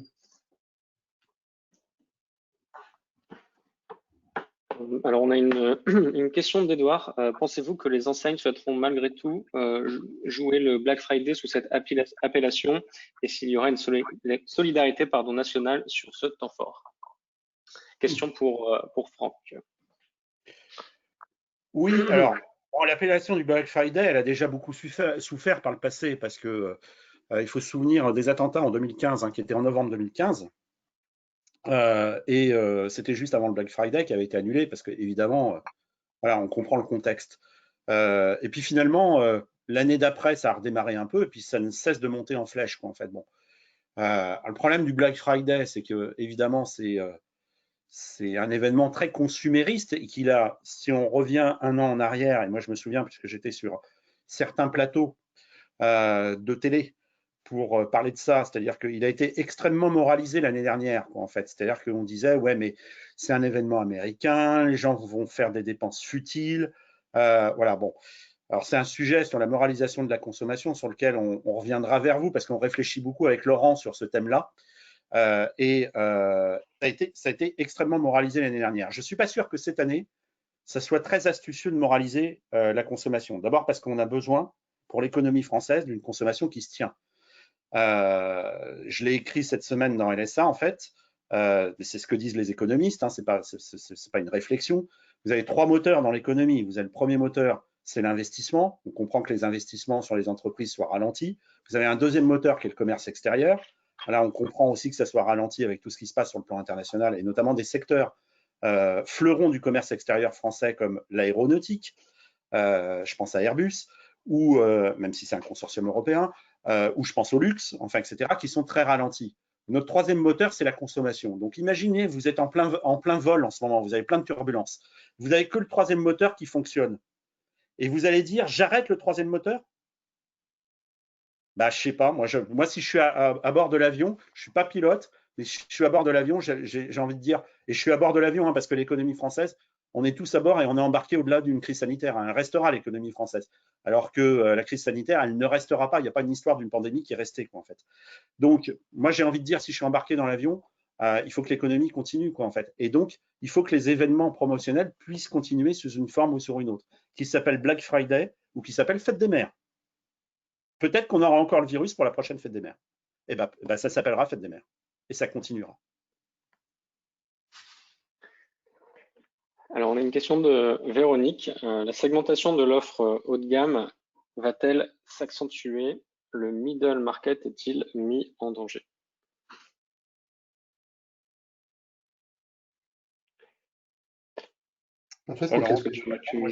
C'est une bonne question qui est difficile parce que ça dépend de quel marché on parle. Ouais, je suis d'accord. C'est une question pas facile. Alors, il y a le segment haut de gamme que moi en particulier, et plus généralement chez Bonial, on connaît moins, mais ce qu'on constate, c'est que effectivement, les enseignes et la forme de commerce qui fonctionne extrêmement bien en ce moment, eh bien, c'est du commerce discount. C'est toutes ces enseignes comme Action, comme Stocomanie, comme Jiffy, qui fonctionnent très bien parce qu'elles ont une promesse assez simple, une promesse de pouvoir faire plaisir à tout le monde dans la famille à moindre prix. Et on voit bien qu'il y a encore des ouvertures de magasins. Ça veut donc dire que le marché n'a pas fini de grandir. Et effectivement, on assiste à une forme peut-être de polarisation de la consommation, hein, avec des clients qui allaient peut-être historiquement dans ce qu'on appelle la grande distribution traditionnelle, et puis qui se retrouvent plus dans cette forme de commerce. Voilà pour ce que moi je pourrais dire, en tout cas pour la manière dont cette consommation évolue. Sur la consommation haut de gamme, je ne connais pas suffisamment bien pour répondre. Alors, sur une consommation haut de gamme, ça dépend de quel marché on parle, parce que si on parle dans la distribution spécialisée, par exemple le luxe ou des grands magasins qui sont fermés partiellement, alors pourquoi? Parce que par exemple, les Galeries Lafayette Gourmet sont ouverts et le magasin central est fermé. Enfin bon, voilà. Donc là aussi, c'est pas très facile de s'y repérer. Mais je pense que pour la consommation de produits haut de gamme, il y a besoin de mise en scène. Et la mise en scène aujourd'hui de ces produits haut de gamme, je vais faire le parallèle avec l'alimentaire. puisqu'on avait une question tout à l'heure sur ce qui va se passer sur les produits festifs alimentaires, quoi, en fait, le foie gras, le saumon et autres, en fait, etc. Je pense que la qualité de la présentation et de la mise en scène est très importante. Bon, ce qui se passe à l'heure actuelle dans les magasins dégrade foncièrement l'expérience de client et l'expérience d'achat, d'une manière générale. Pas forcément dans ces rayons-là, mais si à côté vous avez un rayon qui est condamné, et évidemment sur un supermarché c'est le cas, ça rejaillit là-dessus. Donc je pense, et puis il y a un autre problème aussi, c'est de pouvoir exposer les offres le mieux possible, avec tout le travail à faire des équipes sur le plan sanitaire, sur le plan de l'ouverture de magasins, sur le plan de la propreté, sur le plan de l'approvisionnement, sur le plan de la gestion des ruptures, ce qui est un boulot absolument énorme, enfin, etc., surtout sur une période aussi difficile que la fin de l'année, puisqu'elle est toujours difficile, mais elle est encore plus difficile cette année avec toutes les contraintes sanitaires qu'il faut prendre, quoi, en fait. Donc je ne sais pas, l'exposition des produits haut de gamme dans ce contexte, ça dépend où on est, quoi, en fait. Voilà. Si on est dans la distribution spécialisée, si on est dans des marques de luxe ou si on est dans des hypermarchés, c'est pas du tout la même chose, quoi, en fait. Certains achats vont-ils se reporter avec les soldes de janvier? Avez-vous une idée si les soldes vont changer de profil? Question d'Armel. Bon, les soldes sont en perte de vitesse totale, hein, en fait. Voilà, donc, et puis cette année, le décalage des soldes à la mi-juillet est un échec monstrueux, hein. Donc, c'est le gouvernement qui a voulu faire plaisir aux petits commerçants. Et puis, les petits commerçants pensaient que les Français, en fait, à la sortie du confinement le 11 mai, allaient venir dans les magasins et allaient attendre les soldes tranquillement à la mi-juillet. Et ce n'est pas du tout ce qui s'est passé, quoi, en fait, sur le marché du textile, qui est très, très déprimé, encore plus cette année, quoi, en fait. Voilà. Donc, je pense que les soldes de janvier, oui, si l'offre textile, elle continue de ne pas pouvoir être très accessible à part le côté online, ce qui est quand même assez gênant pour le textile, même si les ventes sur Internet se développent bien. Oui, il peut y avoir un rattrapage sur les soldes. Maintenant, il y a une chose qu'il faut se dire là-dessus. Je vais prendre un exemple. Une parka. Les températures commencent à baisser là le matin, enfin, etc., un peu partout en France, quoi, en fait. Produit essentiel ou non essentiel? Bah, dans la classification du gouvernement, c'est un produit non essentiel. Mais si vous êtes dans le nord de la France ou dans l'est de la France, qui fait -5 ou -10 et que vous attendiez pour acheter une parka, ça devient un produit essentiel pour vous, quoi, en fait. Si vous êtes dans la région niçoise ou dans le Var, bon, bah, c'est un produit que vous pouvez attendre. Donc, c'est pour ça que produit essentiel, ça ne veut rien dire. Ça ne veut strictement rien dire parce que c'est pour chaque produit, chaque consommateur qui juge si c'est essentiel ou pas, quoi, en fait. Donc, alors, il y a juste une chose que je voudrais dire là-dessus. Parce que moi, je prends la parole là-dessus, on me dit « Ouais, tu es assez polémique sur les produits essentiels, enfin, etc. » Non, mais juste une chose. Les commerces essentiels et non essentiels, c'est une classification internationale. Ça existe en Belgique, ça existe en Allemagne, ça existe au Royaume-Uni, ça existe aux États-Unis, enfin, etc. Donc là, on fait comme les autres. Après, chaque pays va classer ou pas ses commerces essentiels en fonction du paysage commercial, de l'intensité du virus, de la situation économique, de plein de choses, quoi, en fait. Voilà. Donc là, il n'y a rien à dire là-dessus. Alors après, on peut débattre de ça aurait dû être classé comme un commerce essentiel ou pas. C'est les produits essentiels qui ne vont pas du tout. Je vous ai cité l'exemple de la parka, et il y en a plein, quoi, en fait. Voilà. Et dire qu'en ce moment, puisque c'est passé dans un décret, que le livre n'est pas un produit essentiel, je pense qu'il y a une majorité de Français. Vous avez aujourd'hui deux camps là-dessus. Il y a un camp qui dit, et c'est ce que vous voyez sur Internet dire, ouais, de toute façon, les librairies, c'est des trucs de bobos sur les gens qui peuvent s'acheter des livres. Vous avez des gens qui disent ça, et c'est ce qui se dit sur Internet. Donc, je relaye ça parce que c'est ce qui se dit. Puis, vous avez une autre partie des gens qui disent, non, produit non essentiel, le livre, on marche sur la tête. Et moi, je dis, on marche sur la tête. Que ce soit pour les libraires, que ce soit pour les grandes surfaces, que ce soit pour Amazon, que ce soit pour toutes les plateformes, enfin, etc. Le livre est un produit essentiel. Et il faut qu'il reste un produit essentiel. Et après, si vous vous mettez à la place de commerçants indépendants, il se trouve que j'ai un très bon ami qui est libraire indépendant, qui est très dynamique, qui fait beaucoup, beaucoup de choses, qui se bat beaucoup, qui est passionné par son métier, qui conseille très bien ses clients. Quand vous lui dites qu'il est commerce non essentiel, déjà, il a du mal. Mais alors, quand vous lui dites que ce qu'il vend depuis 30 ans, c'est des produits non essentiels, alors là, il n'est plus dans la crise sanitaire, il est dans la colère. Fabien, est-ce que tu as d'autres questions?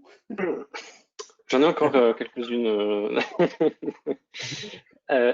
Si vous avez encore un peu de temps, Laurent et Franck. Oui. Samy, question de Samy. Un travail sur l'élasticité du prix serait-il pertinent à cette période? Moi, j'ai envie de dire que ça dépend de quel marché, hein, en fait. Parce que je pense qu'il y a des marchés où il n'y a pas de problème d'élasticité de prix, il y en a d'autres où c'est un vrai sujet. Donc, c'est encore plus compliqué que d'habitude, parce que c'est un sujet, l'élasticité du prix, qui est très compliqué.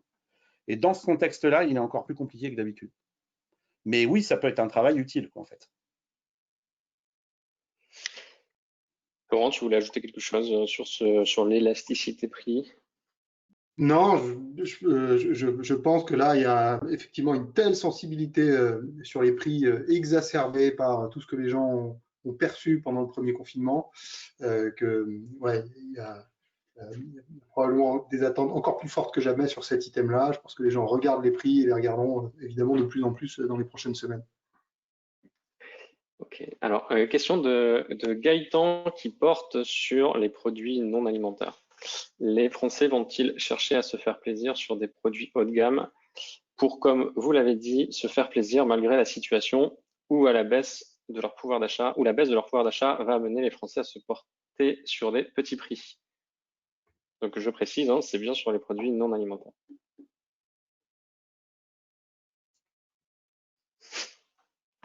Laurent, tu veux répondre? Ouais, j'ai pas tellement d'avis. Moi, ce que je constate, c'est qu'il y a en ce moment un tel boom des produits d'occasion, hein, où on sent bien que ça devient une offre alternative qui était mineure jusque-là et qui est en train de monter en flèche, qui est aussi une manière pour les consommateurs d'avoir un peu le meilleur des deux mondes, hein, d'avoir des produits haut de gamme, des produits de marque, mais au prix du premier prix. C'est ce qui explique l'essor de Vinted dont tu parlais tout à l'heure, Franck. Le Bon Coin est le 6e site en termes d'audience en France. Les distributeurs eux-mêmes considèrent que ça fait maintenant partie de leur ADN et de leur, j'allais dire, de leur métier, hein, que de remettre en circulation ces produits-là. Ouais, moi, j'y vois une bonne manière de réconcilier effectivement le besoin de se faire plaisir, le besoin de s'équiper avec des produits durables, mais aussi la nécessité de préserver son pouvoir d'achat.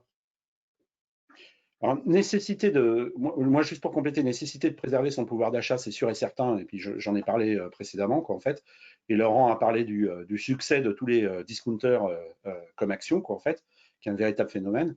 Donc ça c'est une certitude. Se faire plaisir après, alors moi, j'ai envie de dire, ce qui me fait plaisir, moi, ça serait que les gens se fassent plaisir, quoi, en fait. Pourquoi? Parce que d'abord, il y a une restriction des plaisirs, plus de sorties culturelles, moins de contacts sociaux, enfin, etc. Donc peut-être qu'il faut compenser aussi par des produits qui vont vous faire plaisir, que vous allez acheter.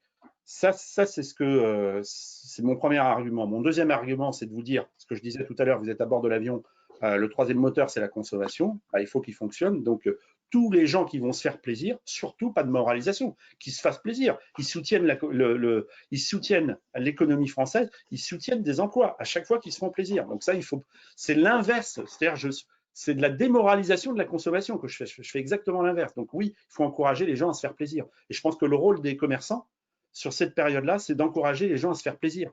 Respecter les règles sanitaires et se faire plaisir, c'est pas opposé. On peut se faire plaisir. Ouais, je suis d'accord. Je pense que c'est un des rôles essentiels du marketing en ce moment. Il y a, comme tu le disais, Franck, 100 milliards d'euros qui sont épargnés par les consommateurs depuis le début de cette crise. Ces 100 milliards d'euros, on en a besoin dans l'économie. Ils font plaisir aux gens qui se font plaisir. Ils font plaisir aux commerçants qui permettent aux gens de se faire plaisir. Mais je pense que c'est effectivement le job des marques et des enseignes de continuer à faire le marketing. Le marketing, ça n'est que ça, donner envie aux gens. Et c'est, à mon avis, comme tu le dis très bien, essentiel, à plus forte raison quand d'autres plaisirs comme celui d'aller au restaurant ou de voir ses amis ou sa famille sont plus ou moins possibles.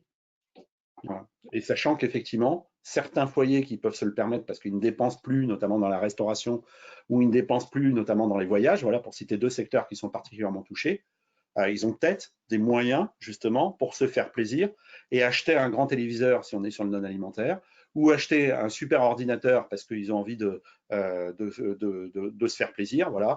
Donc, j'ai vu que, par exemple, les consoles de jeux, c'était pas considéré comme un produit essentiel. Je peux comprendre pourquoi.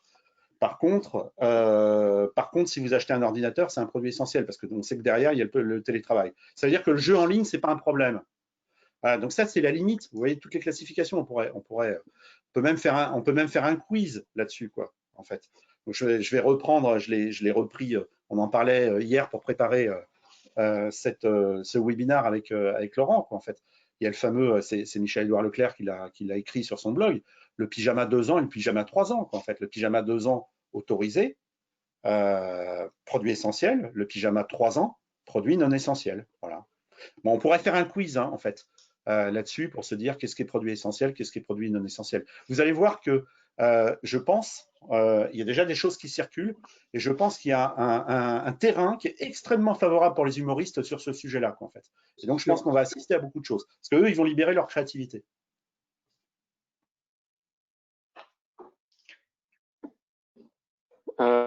Super. Est-ce que, Amandine, est-ce que les cadeaux ne vont pas s'axer sur les activités maison, par exemple, en délaissant les box, ou s'axer sur le fait maison, car les consommateurs ont le temps de le faire le week-end? Question d'Amandine.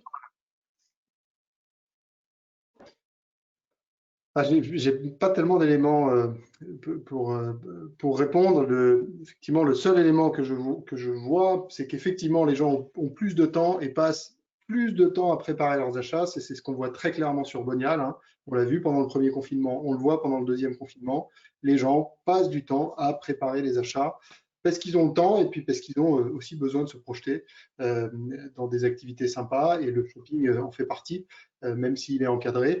Ben, comme on ne peut pas sortir 3 fois par jour pour aller faire ses achats, et ben, à chaque fois qu'on y va, on va essayer de les préparer. Donc ça répond en partie à la question. On sent effectivement qu'il y a une attention plus particulière portée à ce genre de choses.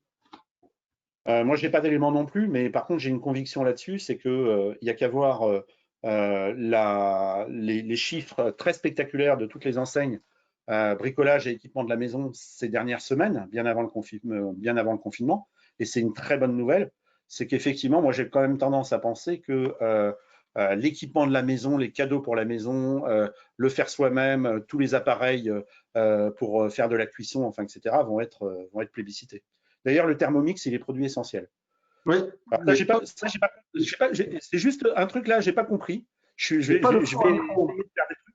Et si Laurent, là, tu peux m'expliquer pourquoi il est essentiel, ça, j'ai pas compris. Parce que les fours sont pas essentiels, mais le Thermomix, lui, il l'aime. Figure-toi que les poêles et les casseroles sont essentiels, mais les assiettes et les couverts ne le sont pas. Tu sais pourquoi ou pas? Bah, parce que les gens peut-être mangent avec les doigts. Je n'ai pas d'explication. J'ai pas ça fait partie de choses très surprenantes. Sachant que la vaisselle en carton, je crois, n'est pas essentielle. Donc, ils ne peuvent pas se reporter sur ça, en fait. Ah oui, non, pas du tout. Ça devient compliqué. Mais si dans ceux qui restent en ligne, il y en a qui ont la réponse là-dessus, Ah oui, on est preneur. Hein. Très, très preneur. On va vraiment finir par le faire, ce quiz, je pense. Allez, on ouvre toutes les caméras, on ouvre tous les. Question d'Anaël. Quel est l'avenir du vrac en alimentaire ou en non alimentaire dans un contexte sanitaire, dans le contexte sanitaire actuel où l'emballage est peut-être un geste barrière?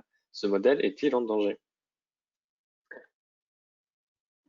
Ouais, alors c'est une question qu'on s'est posée déjà lors du premier confinement, en fait. Provisoirement, il est perturbé, on va dire. Bon, après, moi, je crois que sur le moyen long terme, il est absolument pas en danger. Il n'y a qu'à regarder ce qui se passe partout, en fait. D'abord parce que c'est bon sur l'angle du développement durable, mais c'est aussi bon sur l'angle économique. C'est-à-dire qu'à un moment donné, quand vous allez choisir 250 grammes de noix de cajou ou 288 grammes de noix de cajou, c'est vous qui choisissez et vous n'avez plus le conditionnement, enfin, etc. Donc, plus on va aller dans une crise économique, plus le vrac va être utile, quoi, en fait. Voilà. Après, c'est les conditions d'accès au vrac. Mais moi, je vais vous dire, avant la crise sanitaire, il se trouve que je vais visiter pas mal de magasins bio, dans l'univers bio, des bio spécialisés. Et vous avez des magasins qui sont absolument exemplaires, dans lesquels moi, je pourrais consommer sans me poser la moindre question tous les produits qu'il y a dans le vrac. Alors après, j'aime pas forcément tout, quoi, en fait. Mais il y a des magasins, et là, je suis avant le confinement, enfin, etc., où quand vous voyez le vrac, wow, vous n'avez pas envie de consommer, quoi, en fait. Donc, je pense que pour les commerçants, c'est plus exigeant que jamais pour avoir quelque chose qui est séduisant, qui est parfaitement tenu, qui est, et avec des normes d'hygiène encore plus renforcées, quoi, en fait, au-delà même des obligations sanitaires, en fait. Et là, la présentation elle est primordiale. Ouais. Ouais, je suis d'accord avec toi. Je pense que là, c'est conjoncturel, hein. C'est-à-dire que oui, il y a à nouveau des emballages qu'on avait enlevés et qu'on n'avait pas prévu de remettre. Mais je pense que structurellement, la tendance reste la même. Et une fois cette pandémie derrière nous, ce qui ne manquera pas d'arriver, tu faisais bien de le rappeler, Franck, eh bien, voilà, l'ordre de priorité évoluera. Et cette sensibilité-là, elle redeviendra, je pense, sur le devant de la scène. Et donc, le vrac, à mon avis, le beau jour devant lui. Alors pour la baisse de pouvoir d'achat que vous avez évoqué tous les deux précédemment, les commerçants, selon vous, devraient-ils instaurer des facilités de paiement? Alors moi, je ne crois pas, en fait. Mais je vais répondre, j'ai pas de vérité. Hein. Donc tout est débattable et vous avez le droit de ne pas être d'accord avec moi et de réagir sur le chat, enfin, etc. Je ne crois pas. Je ne crois pas parce que les commerçants sont eux-mêmes en difficulté et accorder des facilités de paiement, je pense que c'est quand même pas idéal, quoi, en fait. Voilà, donc, et je sais pas si c'est très sain de dire aux gens ce que vous allez acheter chez moi en décembre, vous le paierez en mars, quoi, en fait. Donc si j'étais commerçant ou conseil de petits commerçants, je leur dirais faites pas ça. Ouais, d'autant que certains commerçants font l'effort dans le sens inverse, hein. Je pense à Système U qui prend l'engagement de payer sans délai, hein, ses fournisseurs, les PME qui les fournissent, ce qui est honnêtement, je trouve, tellement à leur avantage. Exemplaire. Voilà, exemplaire, il n'y a pas d'autre mot et c'est celui-là que je cherchais, qu'effectivement, on ne peut pas non plus demander à la distribution d'absorber les chocs de tous les côtés. Ils l'ont fait magnifiquement pendant le premier confinement. Ils essayent de le faire pendant le second confinement, alors que, objectivement, on ne leur facilite quand même pas la tâche. Voilà, je pense que pour le coup, et ça c'est un point important, ça pourrait être au gouvernement d'essayer de faire en sorte de redistribuer du pouvoir d'achat aux consommateurs d'une manière ou d'une autre, mais je ne pense pas que ce soit aux distributeurs d'assumer ce rôle-là. Ouais, moi, pour le petit commerçant, je suis assez opposé à ça, et pour les distributeurs, je pense que c'est pas très sain. C'est-à-dire que, et c'est cohérent avec ce que je disais avant, c'est-à-dire inciter les gens à se faire plaisir, oui, mais par contre, inciter les gens à se faire plaisir avec du crédit à moyen, long terme ou court terme, enfin, ou du crédit à la conso, enfin, etc., je trouve ça pas très bon quand on sait les difficultés économiques. Ce qui est vrai à un moment donné quand vous faites l'achat et pas forcément vrai 3 mois après ou 6 mois après quand vous devez commencer à rembourser. Et donc je trouve ça pas très sage et pas très prudent et pas très citoyen. Maintenant, il y en a qui le feront. C'est une certitude pour débloquer des achats, enfin, etc. Je suis pas sûr que ce soit le meilleur moyen. Voilà.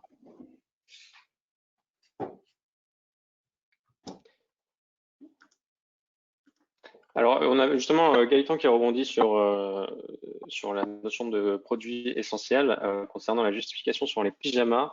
Les pyjamas jusqu'à 2 ans sont classés dans le rayon puériculture, donc essentiel, et les pyjamas au-dessus de 2 ans sont classés dans le rayon textile, donc non essentiel. Enfant. Oui. Donc ça, c'est Merci. ça. Et par contre, si on peut avoir la réponse aussi sur les poêles et casseroles Et le thermos? par rapport à la vaisselle, ça serait bien. Et le thermomix par rapport aux appareils électroménagers, ça serait pas mal aussi. En fait. S'il y en a qui ont compris, je suis preneur. Mais merci Gaëtan pour cette précision. Moi, j'ignorais totalement. Donc, j'allais dire, d'une certaine manière, ça s'entend. En tout cas, la construction d'arguments s'entend. Entre parenthèses, on a également... je dis juste un commentaire par rapport à la réponse que nous a apportée Gaëtan.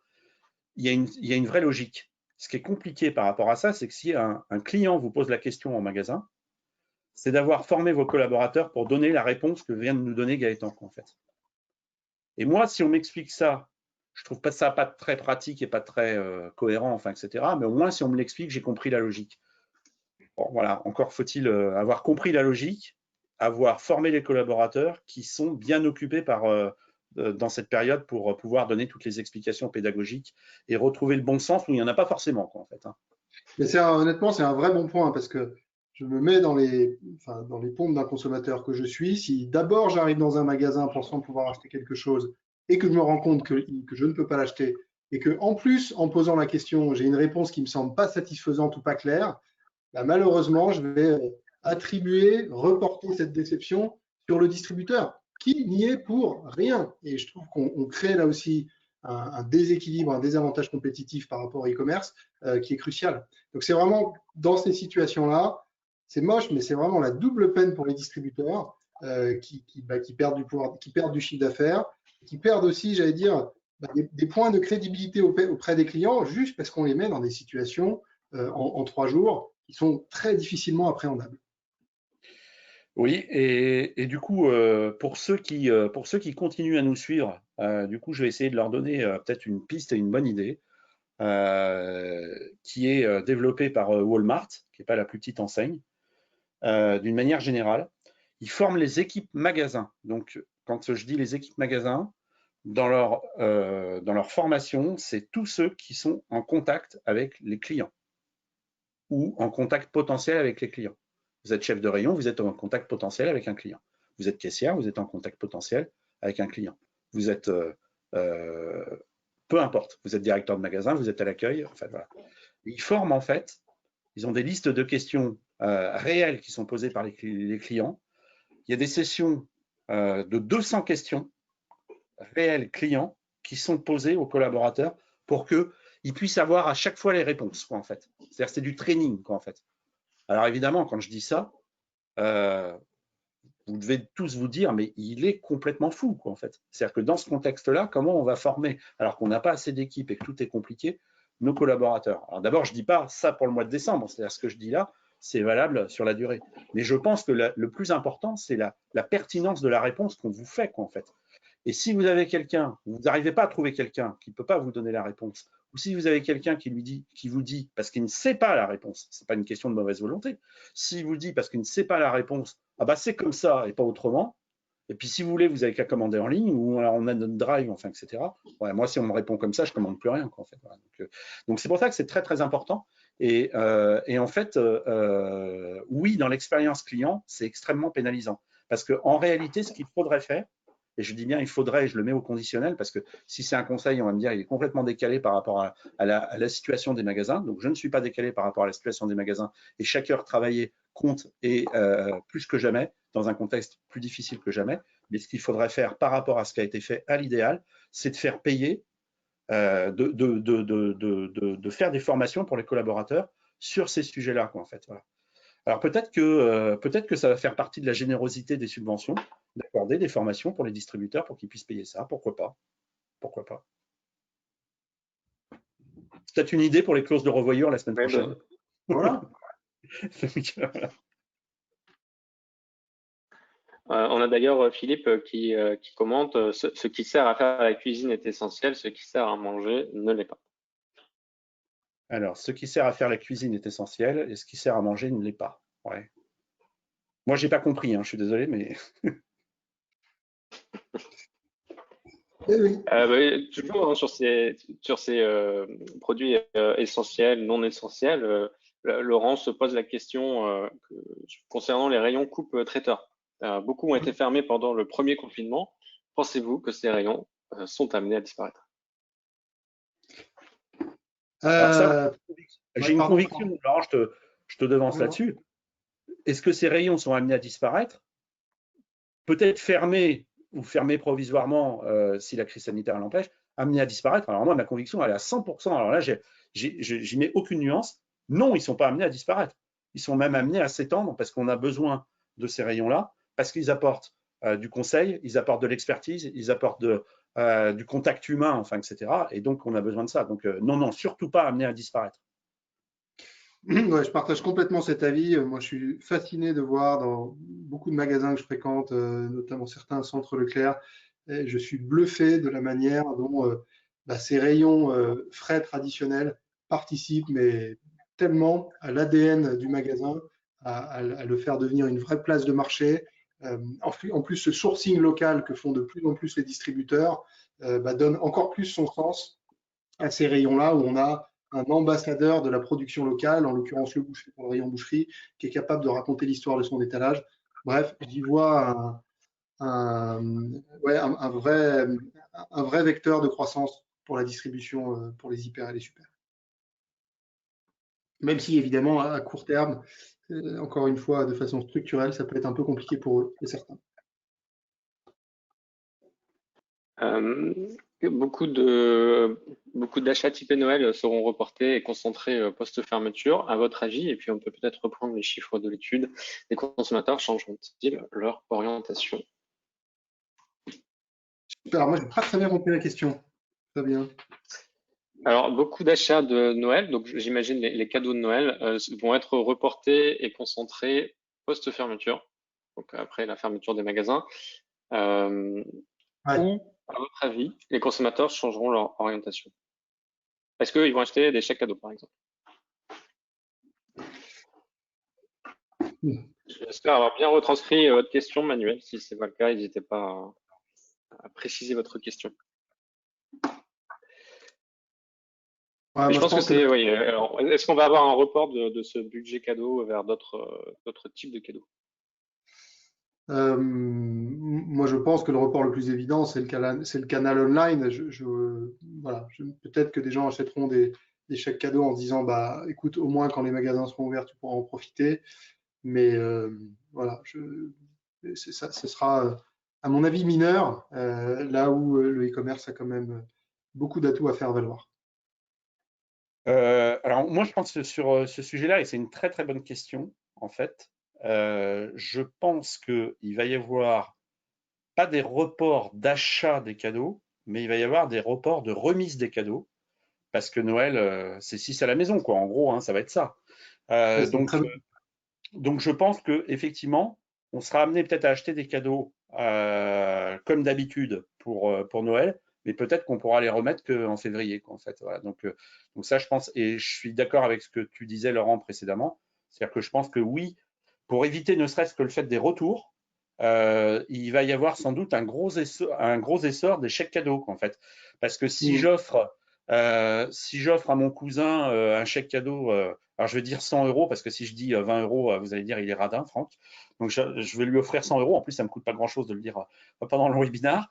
Si je lui offre un chèque cadeau de 100 €, au moins j'ai pas de retour à gérer, quoi, en fait. Donc c'est assez confortable. Donc je pense qu'il risque d'y avoir un essor des chèques cadeaux parce que les retours c'est toujours pénible et l'expérience des retours est pas toujours très bonne.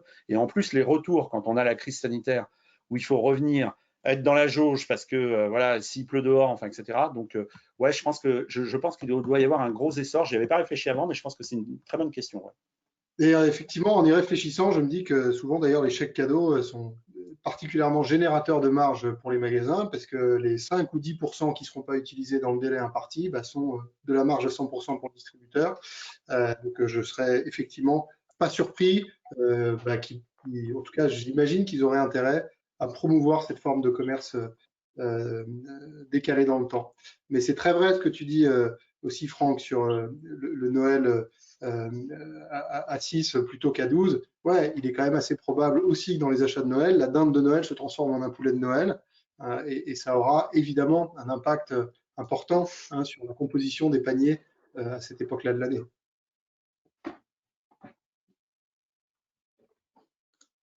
Alors donc on nous précise que le Thermomix est classé dans PEM autorisé, alors que les fours et micro-ondes sont classés dans les gros électroménagers, ne sont donc pas autorisés.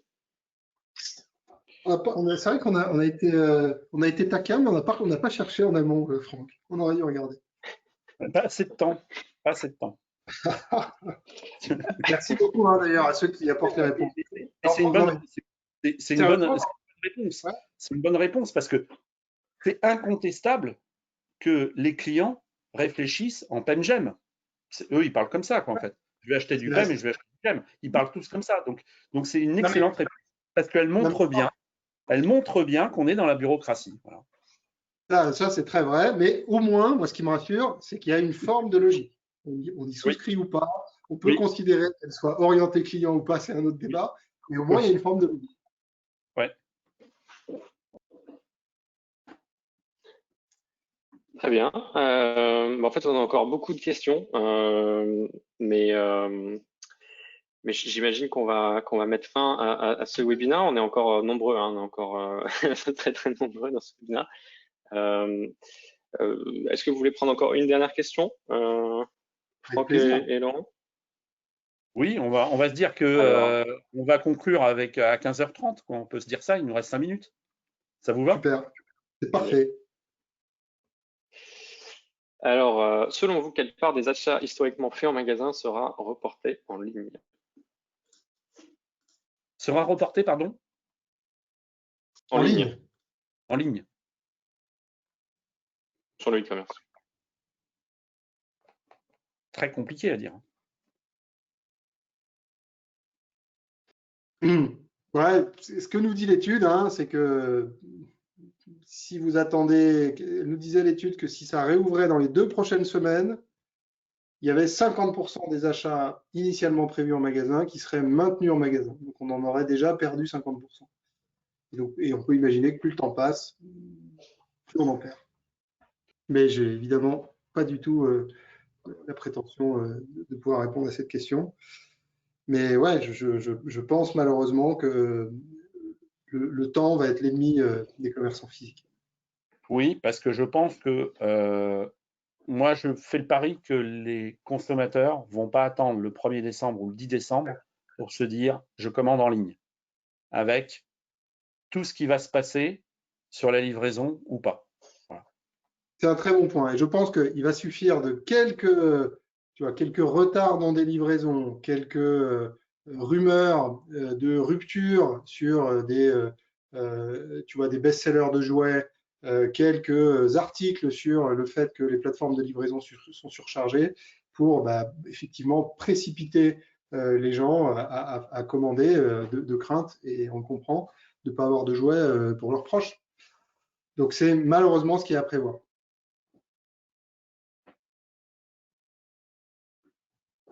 Okay. Comment expliquer le fait que c'est vrai que certains consommateurs n'ont pas envie d'attendre le 1er décembre, mais aussi beaucoup souhaitent attendre la réouverture des magasins. Comment expliquer cet écart? Ah, Est-ce alors, que c'est lié oui, je crois que c'est lié à la aussi. potentielle réouverture des magasins? Alors, oui, il y a cette incertitude, mais je crois que c'est lié aussi aux habitudes qu'on peut avoir. C'est-à-dire qu'à un moment donné, si vous voulez acheter, par exemple, des arts de la table, peut-être que vous avez envie de voir à quoi ça ressemble, enfin, etc. Quoi, aussi. Donc, c'est-à-dire que des achats qui étaient habituellement faits en ligne, en magasin physique, peut-être que vous restez sur votre même comportement d'achat. Donc ça, je pense que c'est une hypothèse. Par contre, moi, je suis très très prudent. Il y a une question qui a été posée par un député à l'Assemblée nationale sur le poids d'Amazon dans l'ensemble des achats. C'est Cédric O, qui est le secrétaire d'État au numérique, qui a répondu à la question et qui a répondu que le poids des achats d'Amazon sur l'ensemble du commerce français était de 2%. Alors, je vous dis comment il l'a calculé. Hein. Il l'a calculé en prenant l'ensemble des achats online, qui représentent 10% du commerce total, si on prend les chiffres de la FEVAD, ce qui est juste, et la part de marché d'Amazon sur le non alimentaire, qui serait aux alentours de 20%. Donc, du coup, ça ferait 2% du commerce total.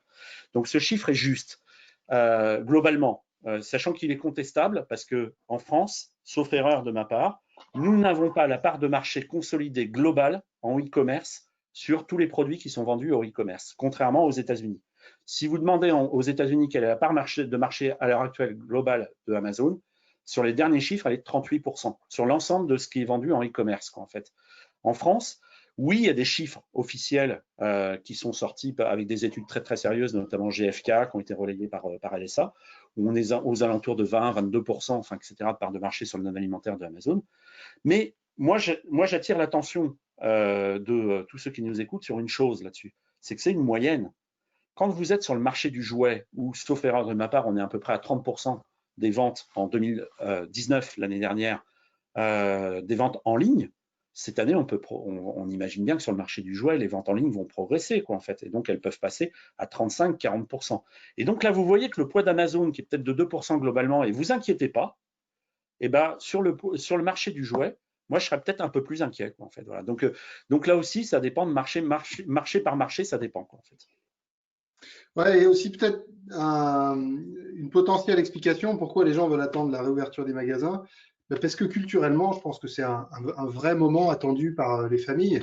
Aller aux Galeries Lafayette, boulevard Haussmann, dans un magasin qui est théâtralisé, bah voilà, je pense que dans la culture, dans les habitudes, ça fait partie des moments qui sont importants pour les consommateurs et encore plus cette année qui est une année pour beaucoup de privation. On a envie d'avoir une chance de vivre ces moments-là et je pense que ça joue.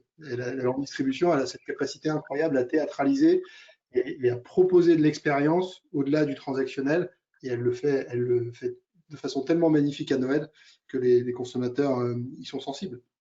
Ouais, et ça, je pense, alors Laurent, je réagis là-dessus et je pense que tu as plus que 100%, je ne sais pas combien, 1000% raison là-dessus. Moi, je soutiens à fond les Galeries Lafayette, le Printemps, le Bon Marché, en fait, toutes les enseignes de grands magasins françaises qui ne cessent de souffrir depuis 3 ans à tous les niveaux. Les gilets jaunes, la crise des transports, la grève des transports qui a été la plus longue en France depuis l'après-guerre, et maintenant la crise sanitaire, et qui font par ailleurs, chaque année, quand ils peuvent le faire, un boulot formidable de théâtralisation qui attire des millions de visiteurs, voilà, et qui est relayé sur toutes les télés du monde aussi, quoi, en fait. Donc ça, c'est un vrai fleuron du commerce français, quoi, en fait. Et ça, effectivement, ça compte beaucoup aussi dans la tradition des achats. Et l'autre chose aussi que je voudrais dire, c'est que dans le soutien, enfin, etc., il y a une chose qui n'a absolument pas été prise en compte, c'est le plan local. Voilà. Alors je vais être très précis là, par exemple parce qu'il y a beaucoup de gens qui l'ont dit sur Internet, beaucoup de consommateurs, mais ça a été très peu dit cette semaine dans les prises de parole. C'est que sur le territoire, chacun, il y a des inégalités en fait. Et quand vous êtes dans une petite ville, je vais citer une petite ville, comme j'ai cité les grands magasins, on va dire oui, il est très parisien, donc, et je maintiens ce que j'ai dit sur les grands magasins. Je vais citer une petite ville qui s'appelle La Ferté-Macé. Voilà, La Ferté-Macé, c'est dans l'Orne et c'est un peu plus de 5000 habitants, quoi, en fait. La Ferté-Macé, en fait, il y a un hyper qui domine à La Ferté-Macé, c'est Leclerc. Leclerc, il a un espace culturel. Il n'y a pas de librairie à La Ferté-Macé. Il n'y a pas de librairie à Bagnoles-de-l'Orne, qui est la ville la plus proche. Donc, en fait, pour trouver une librairie, une vraie librairie, hein, vous devez faire, c'est pas une fausse librairie, l'espace culturel, c'est une vraie librairie. Mais pour trouver un libraire indépendant, vous devez faire peut-être, allez, 20 ou 30 km. Et l'espace culturel, il est fermé, en fait. Et ben, dans ces territoires, non seulement c'est une hérésie de dire que le livre n'est pas un produit essentiel, mais c'est une hérésie de fermer l'espace culturel parce que c'est le seul accès, sinon l'accès se fait en ligne et il n'y a pas d'autre accès possible. Et oui. Bon, je crois qu'il est 15h, un peu plus de 30. Ouais. Franck, un énorme merci. C'était un vrai plaisir de préparer ce webinaire avec toi. C'est surprenant et un peu triste de voir que quand on l'a imaginé il y a 2 mois, bah, finalement, on n'imaginait pas qu'on aurait des réponses à des questions aussi différentes. Le contexte a fait qu'il en est ainsi. Mais merci, c'était un vrai plaisir de faire ça avec toi. Je remercie la voix, qui est beaucoup plus que la voix, qui est Fabien, que vous ne voyez pas aujourd'hui, mais que vous avez déjà vu et que vous reverrez, qui s'occupe du marketing B2B de Bonial, qui a fait quasiment tout pour organiser ce webinaire. Un énorme merci à lui. Voilà, et merci à vous tous qui nous avez écoutés pendant cette heure et demie. C'était très, très sympa. On pense à vous, les retailers hein, qui sont dans l'assemblée virtuelle. Voilà, je pense qu'on est tous des passionnés de commerce. On souffre tous d'une certaine manière avec vous et on espère tous qu'on sorte par le haut de cette situation compliquée. Moi, je vous dis merci à tous, merci à tous ceux qui nous écoutaient, merci aux équipes de Bonial, merci à Fabien, effectivement, qui a fait un énorme boulot de préparation sur les études que vous avez vues depuis 2 mois. Et puis, moi, je vais terminer sur une note d'optimisme, parce que j'étais parfois un petit peu passionné, donc parce que je le suis et donc quelques coups de gueule, mais je trouve que d'abord toutes les études qui ont été montrées aujourd'hui par les équipes de Bonial sont très rassurantes sur la volonté de consommer en France, et c'est très important. Et il faut surtout pas abîmer cette volonté de consommer en France. Il faut la renforcer, il faut leur donner encore plus envie. Et puis je suis aussi assez rassuré parce que Là, je m'appuie sur le premier confinement, mais je m'appuie aussi sur toutes les initiatives parce que ça n'arrête pas là en ce moment. Et je suis extrêmement confiant parce qu'on a une qualité des enseignes en France qui est absolument formidable. Et c'est dommage qu'il y ait toutes ces polémiques sur le commerce parce qu'on a la chance d'avoir vraiment une qualité d'enseigne et un niveau de compétition qui est très élevé et qui est très fort. Et je le dis d'autant plus que je suis très observateur du commerce à l'international, un peu moins cette année, et que on me dit souvent ça, tu ne parles pas beaucoup du commerce français, ce qui est faux, j'en parle énormément. Ça ne m'empêche pas de parler aussi du commerce américain, mais je trouve qu'il faut dire ça aussi pour l'ensemble des enseignes en France. En fait. C'est très vrai. Merci mille fois, Franck. Merci à vous tous. Bon après-midi et puis j'espère à très bientôt. À bientôt. Merci. Salut.